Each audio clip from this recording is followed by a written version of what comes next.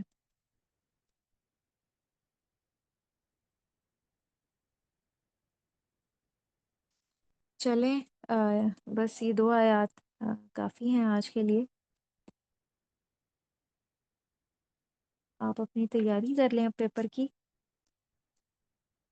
وآخر دعوانا ان الحمد للہ رب العالمین، سبحانک اللہم و بحمدک، نشہد ان لا الہ الا انت، نستغفرک ونتوب الیک۔ والسلام علیکم ورحمۃ اللہ وبرکاتہ۔ وعلیکم السلام۔